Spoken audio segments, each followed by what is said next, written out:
What would you tell someone who is on the fence about working with us on fill in the blank service? And that's it. It's really easy for you to answer that question. Welcome back to Duo On Air. I'm Abby. And I'm Courtney. And we're the ex-agency turned entrepreneurial team that puts the Duo in Duo Collective. Our boutique organic marketing agency specializes in SEO, social media strategy, and branding. We're an everyday pair of business besties / marketing experts obsessed with helping our community learn more about what it takes to run a business. Which is why on Duo On Air, we're not holding anything back. We're giving you all the info we know about how to grow your business organically so you can be the confident CEO you were made to be. And how to navigate life as a small business owner. Whether it's on your own or with your best friend by your side, so grab your coffee or your mimosa, we don't judge, and settle in for a quick value-packed episode of Marketing Tips. Real quick, before we get into it, we just have to let you know about something we've been working really hard on. Next year, in 2023, we're going to be doing things a little bit differently. We've officially opened the applications to join our 2023 Marketing Mastermind. This is a year-long program for multi-passionate business owners who are ready to grow their business in a big way with the help of 2 in-house CMOs. That's us. This program is a mix of strategy, coaching, mastermind, community, and done-for-you services all in one. Yes, we said done for you. Oh, and there's also a fun lakeside summer retreat included. So in summary, we've got your organic strategy covered for 2023 so you can relax, literally. If this sounds like something you need, then go ahead and pop on over to duocollective.com and click on Mastermind to read more. Better yet, pop into our DMs with questions. The applications are open now until November 15th, and there's only 10 spaces available. All right, let's get back to the show. Welcome back to the Duo On Air podcast. This is episode number 42, and today we are chatting about how to get more 5-star reviews more often. So we all know that reviews are important and that they can be a super easy way to get more quality leads for your business. And let's be honest, they're super fun to read and hear what your clients have to say about working with you. But what are some things that you can do to capture the best reviews more often? So let's dive in. The first one, why reviews are important. So if we think about reviews, not only are they great for SEO and for people searching your business, finding your business, and then seeing how authoritative you are and how much people love to work with you. I think reviews really show kind of your process, your personality, how everything went, how the project went, what the product maybe did for them if you're a product-based business, and like how much they value your product and the quality of it. But there's also the word of mouth. So we've got not the technical side, but we've also got the side of working with clients and them talking to their friends or to their other business besties or to their partners and saying, oh my gosh, I bought X service here and I absolutely loved it. Or I got this new product and the quality was outstanding. I will never purchase from anybody else again when it comes to this particular product. So really focusing on both kind of that emotion and that connection with the word of mouth, but also making sure that you're taking those other reviews and getting them on your Google review so that when people land on your search results within Google, they will see all of those reviews and will be more likely to convert and buy your services or your product. Then the next thing is where to capture reviews. So it's incredible where you can capture reviews. So think your website, Google's our favorite, Facebook, Yelp, niche websites like The Knot. So let's say you're a photographer and you actually have more inquiries coming through The Knot. You really want to focus your reviews there, maybe more so than you do on Facebook. So really kind of thinking about where your clients are and where you're likely to convert them rather than just getting reviews for like one specific channel or marketing media that you're using. Really think about where you are converting the most of your clients and focus your reviews in that area. And look at your competitors too. Where are your competitors capturing reviews? A lot of times people can think of capturing reviews just in a Google Doc that's hidden for no one to see, which feels safe because that means that if you get a bad review, no one sees it. But that's where feedback forms come in. Use feedback forms to get feedback on how you're doing and how your product is doing. Those can all be internal, but reviews are something that you really want. You want those to be external. Like, you value those as a consumer and as a human way more than you do anything else. Anyone can pay a web designer and a copywriter to design them beautiful content, but when it comes down to someone doing what they say they're going to do or delivering a product that they says is built how it is, you need the word of mouth from other people to verify that they're actually following through on what they say. That is the customer proof. And that's the reason why people will ultimately convert and buy your product or your service, because they see that proof physically within the review. I can't tell you how many services or products I like when I go to purchase them. I'm always looking at reviews first. Even if I think that the picture that they're showing me online is the end all be all of it, you go to read a review, like on a dress or something, and they're like, the color is a disaster. It's not what they show here. And you're like, oh my gosh, they must have used a filter on this photo or something. So really just making sure that your reviews are, you can't control them, obviously, but just know how important they are. Well, you can control them to a point based on your service and your product and what you're We'll you're talk giving about them. that a little bit. But reviews are a very important decision-making thing for people. They will look at the reviews before they make that decision to convert or buy your product. So one thing, a website watch out, legalities behind copying a Google review and what to do instead.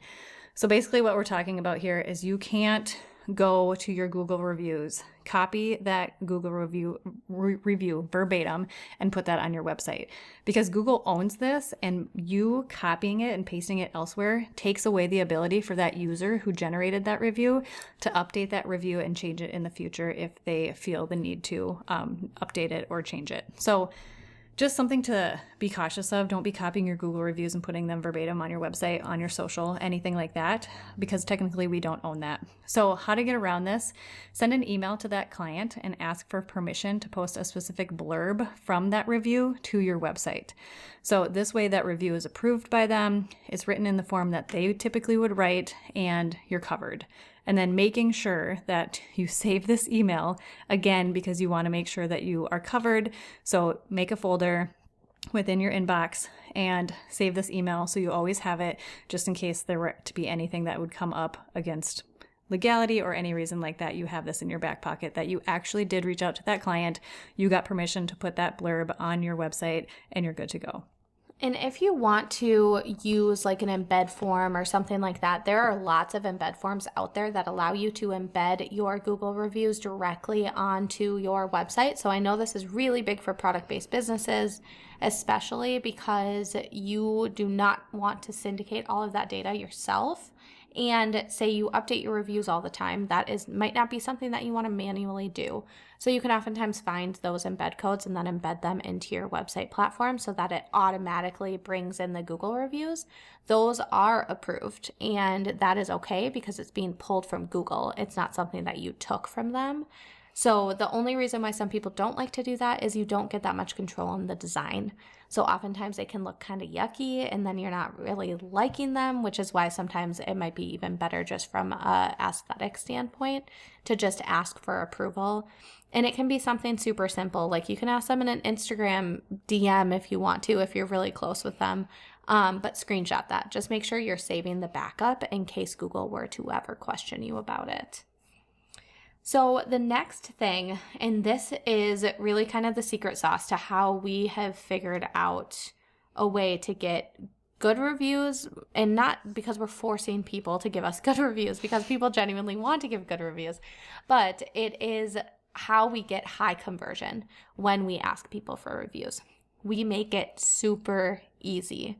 I am a novel storyteller, and if you're on our email list, you probably already know that. I can tell a very long story and write a very long message, but in this email, we've kept it super duper simple. So when we send the email to our client, this is what we say. We say, we want to keep it super simple for you. Feel the freedom to make your review as long or as short as you want, and we are only going to ask you one question. Could you please answer this question? And the question is, what would you tell someone who is on the fence about working with us on fill in the blank service? Or what would you tell someone who is on the fence about buying X product? And then you personalize it based on what they bought or what offering they selected of yours.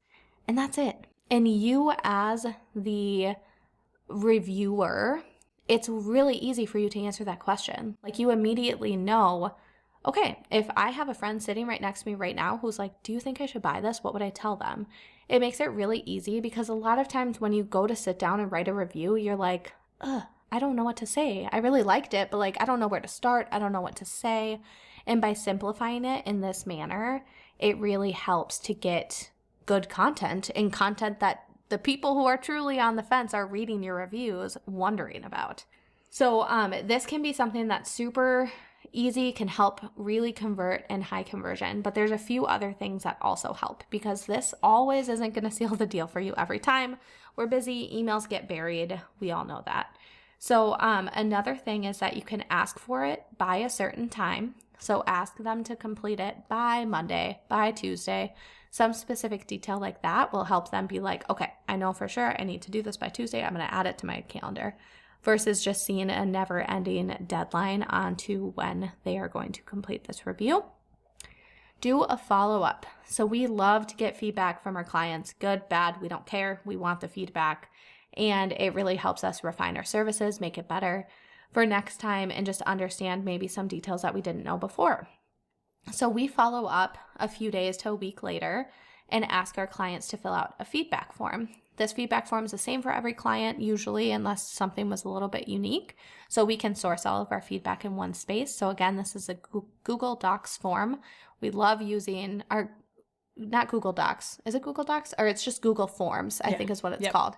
So Google Forms we love using for like audience surveys and to capture things like this because we can go back and look at the feedback across the past few years of our clients and see like, okay, here's what so-and-so said. And it really helps us when we go to refine our services and our offerings. But when we send over that feedback email, if someone hasn't left a testimonial yet or a review, we leave them one more quick reminder. And we say, oh, hey, by the way, I noticed that you haven't done this yet. Could you please fill this out when you have the time or if you have the time? I think that's as often as we follow up, though. If you don't get a review after that, you don't want to be that person that's constantly in their inbox like, hey, write this review. Hey, write this review. Even if it was a great working relationship and the project was flawless or they were super excited about the product and they let you know, you're going to eventually get on their nerves and they're going to eventually kind of be like, oh my gosh, would you please stop? Like, I don't have time for this or something. So there is, that sweet spot of like reaching out twice, maybe 3 times. That might be pushing it. But after that, like if they don't write you a review, you're kind of just have to put it to the side and just let that one go. And hope that maybe they will in the future. There is something that I think comes off more tastefully with a follow-up is following up before a big launch of something. So say you noticed that certain people haven't left you a review, you're launching a new program, you think that their review is really going to matter. And I think reaching out at that point in time and saying, hey, we're launching this new product. I would love it if you could leave us a review. Even if they just want to share it via email rather than submitting it via Google profile, that can be something you put on your sales page for that program. But doing big programs and launches like that can actually be a good time to go back to your prior clients or customers and see who hasn't filled it out and ask them if they could fill it out at that time because it's relevant to the next thing that you're doing. A lot of times as the reviewer, we're not filling it out because we don't want to. We're just not doing it because we're busy. So capturing them in a different season and making sure that it's something that's relevant to what you're doing next can be really helpful and actually help boost a little bit more conversion on that for you too. The next thing you can do is surprise and delight your people with little treats. So we aren't condoning bribery, but we are saying that everyone likes a good old PSL in the fall, and a good cup of coffee can go a long way. So I think just saying like, I know this review takes time. I appreciate you taking the time. If you could leave me a review, I am going to send you a Starbucks coffee, $5 gift card, something like that.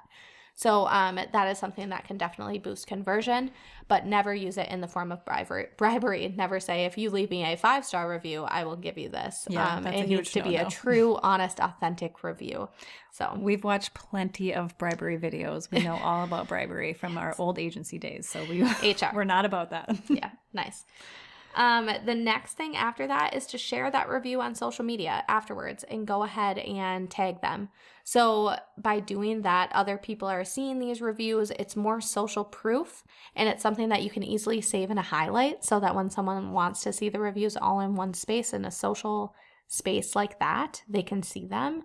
It also helps your other clients see those reviews. So if they start seeing those reviews pop up, they might even be like, oh, shoot, I never filled out that review. And it might be a quick little reminder for them to go do it. So that stuff is always a good idea. Make sure you share that review, especially if it's a really good one and something you're really proud of.